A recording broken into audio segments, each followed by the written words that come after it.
Right, and here we go. Welcome back to the show. This is Hanging with the Hazes, and I am your host, Crazy Keon. And today, this episode is real, y'all. It's raw, and honestly, I'm looking, hopefully, to save somebody's life. We got a special guest with us today, only to be known as the survivor. A woman who has faced breast cancer head on and is beating it, y'all. But today, it's not just about survival. We are talking awareness, especially for women out there living the full-time camping, RV, off-grid lifestyle. I'm talking to you, all right? Because let me say this right now. Full-time camping does not excuse you from your mammogram.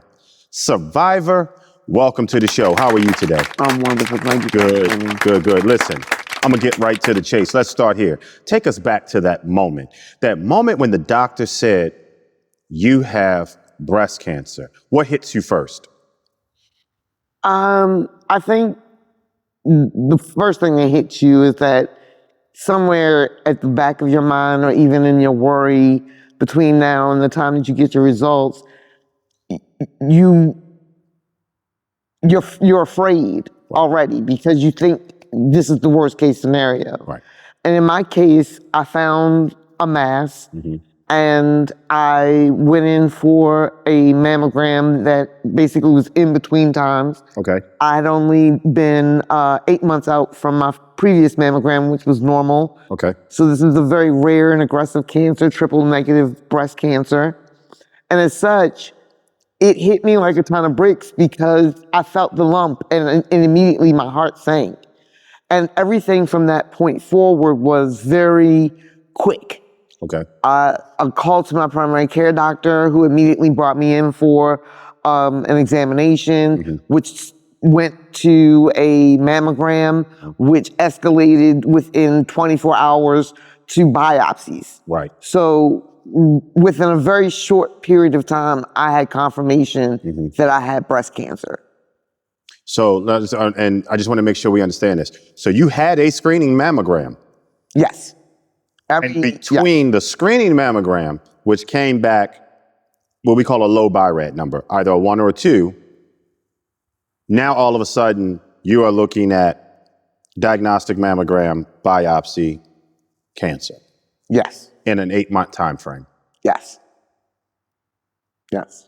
So between mammograms, and I've had a mammogram annually since I was 40 because I take preventative health care very seriously. And one thing that I can say that some women deal with, I had dense breast tissue is what they consider it. Okay. So sometimes you can feel it and it feels like there's masses there, but they're not masses. It's just the tissue of the breast that's dense. And for years, since college, I've been told that I had dense breast tissue. Okay.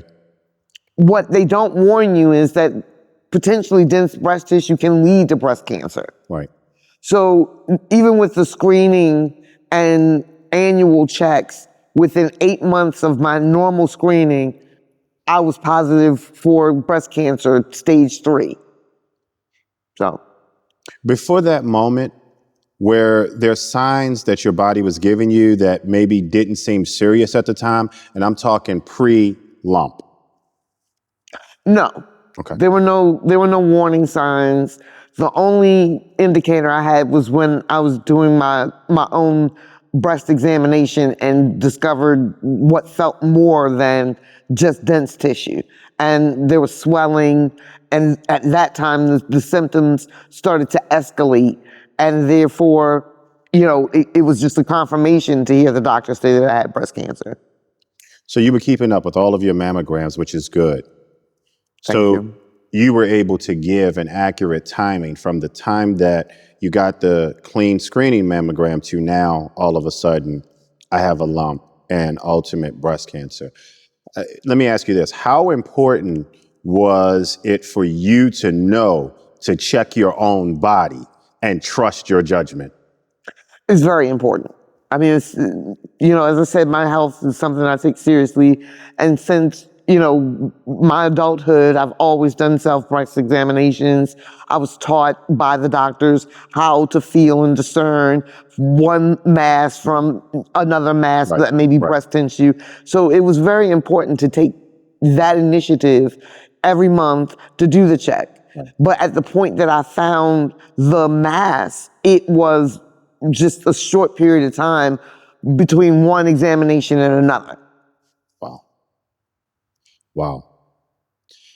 I think it's safe to say, and correct me if I'm wrong, but cancer just ain't physical. It's a mental warfare. So, what has been the hardest moment for you emotionally in this process? I think the hardest part was telling my family and friends initially that I had been diagnosed. And it never got easier to have one conversation or another conversation because you're faced with suddenly your own mortality. Mhm. And you don't know what the outcome will be, but it's what we hear. It's prevalent. It's cancer, and it's breast cancer. So as much awareness as we have, I became a patient. I Right. became I guess warrior of cancer. How did the diagnosis disrupt your everyday life, your routine, your relationships with friends and family, your sense of normalcy?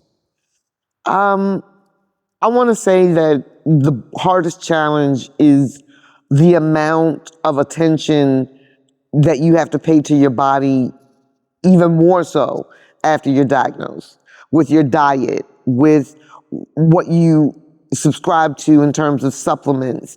And the treatment itself is painstakingly grueling. Right. I mean, it takes its toll on your body from everything that you have to have mentally prepared as well as physically prepared that they prepare you for.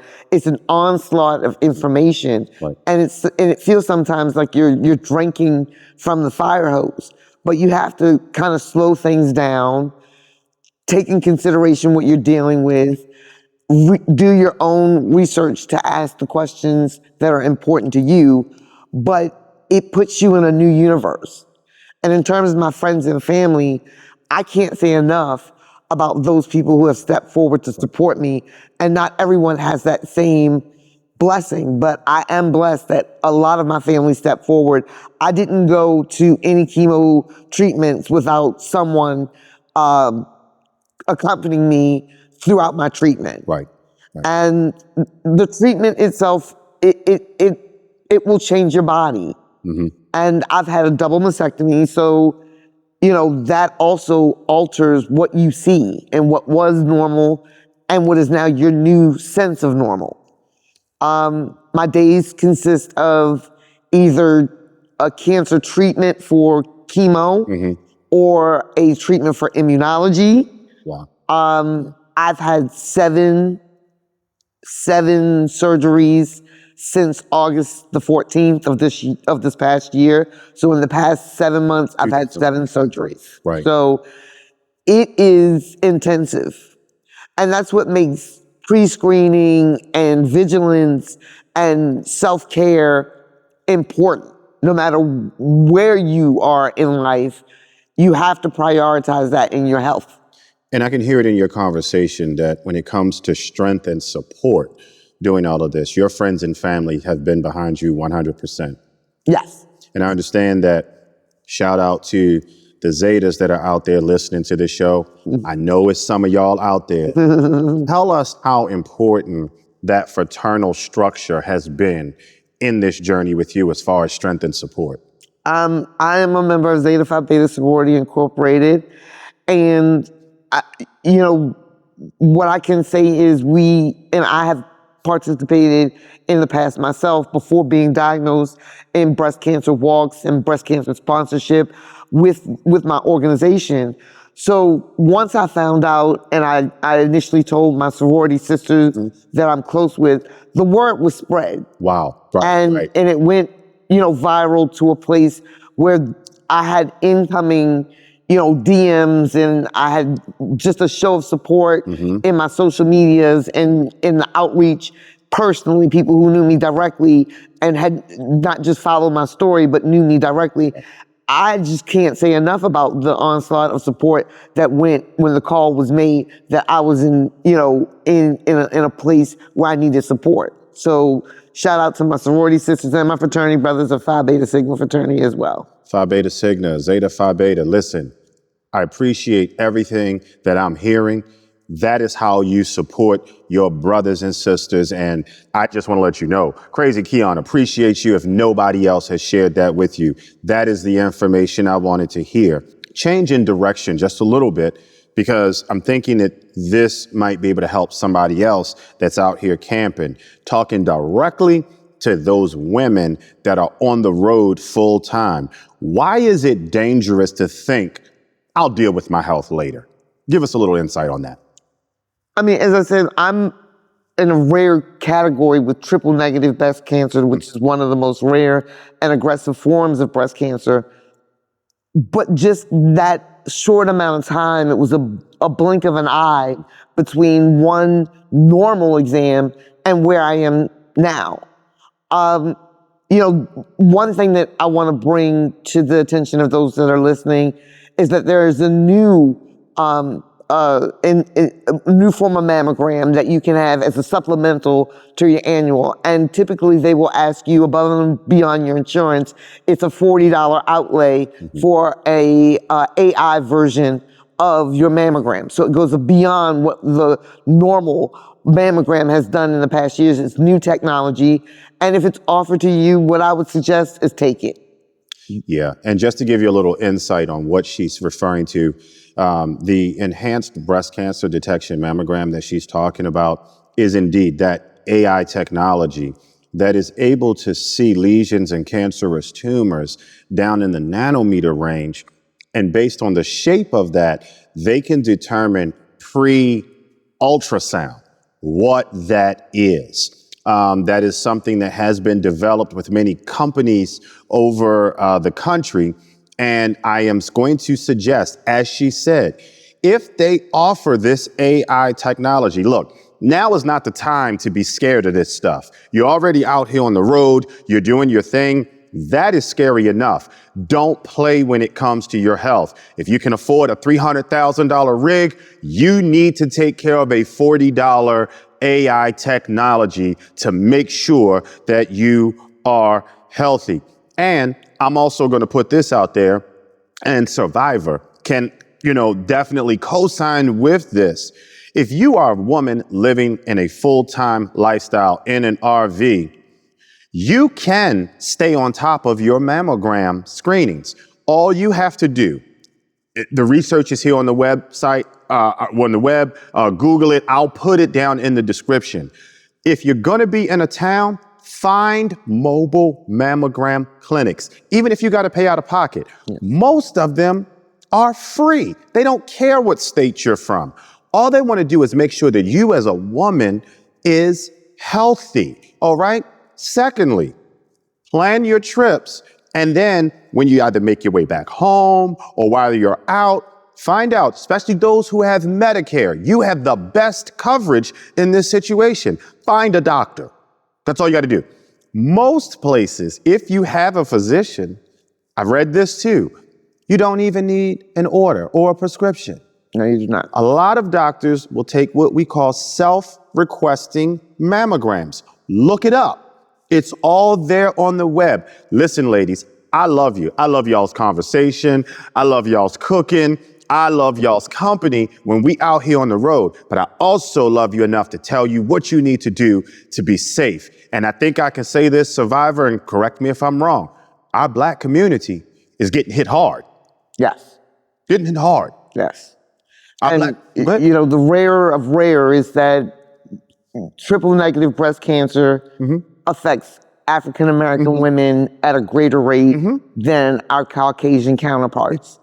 So beyond being a rare cancer, you are in an even more elite category as an African-American woman. All women's health is important, but we also have to be aware of our genetic markers. Yes. And the things that are a part of our DNA, regardless of our race. Right.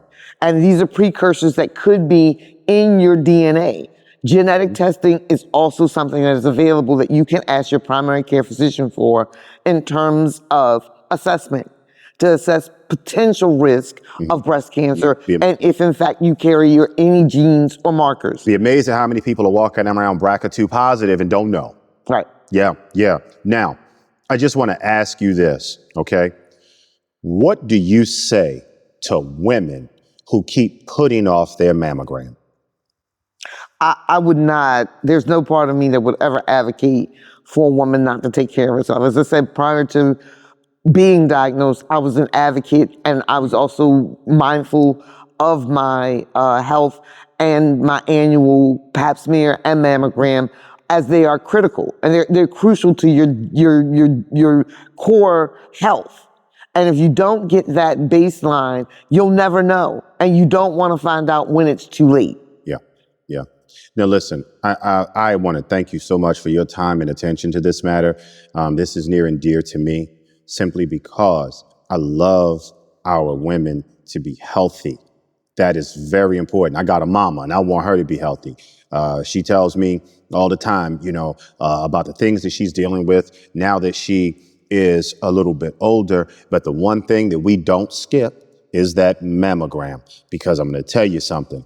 At her age, it's not something that I want to have to deal with. If we got to deal with it, let's deal with it early. So after everything that you've been through, what is the one message, that one single message you want every woman out there, women of all ages, colors, creeds, what is that one message you want those women to walk away with today? As a warrior and breast cancer survivor, the number one key thing that you want to focus on is early detection. If you can, identify any markers in stage 0 or stage 1, so you have a better chance of remission at stage 0 and stage 1 versus it being progressively worse. Right. So the early detection works for everyone. So consistently be, there annually for your appointments, make your appointments, keep your appointments, and make sure you're aware of your annual and your monthly checks. Thank you so much. I cannot thank you enough for coming here and sharing your story with us. And man, listen, y'all heard it today, not from me, but from somebody who lived it. You can change locations, you can change scenery, you can change freedom, you can chase freedom all through the 50 states in this here United States. But if you neglect your health, you are putting your life on the line. So here's what I need you to do. No excuses. If you're a woman, schedule your mammogram. If you love a woman, remind her to schedule her mammogram. And if you got a platform, share this message, because early detection, it ain't just a phrase. It's the difference between life and death. And don't let freedom of the road become the reason that you lose everything. This is Crazy Keon. And around here, we don't just talk camping. We talk real life. I'll catch y'all on the next one.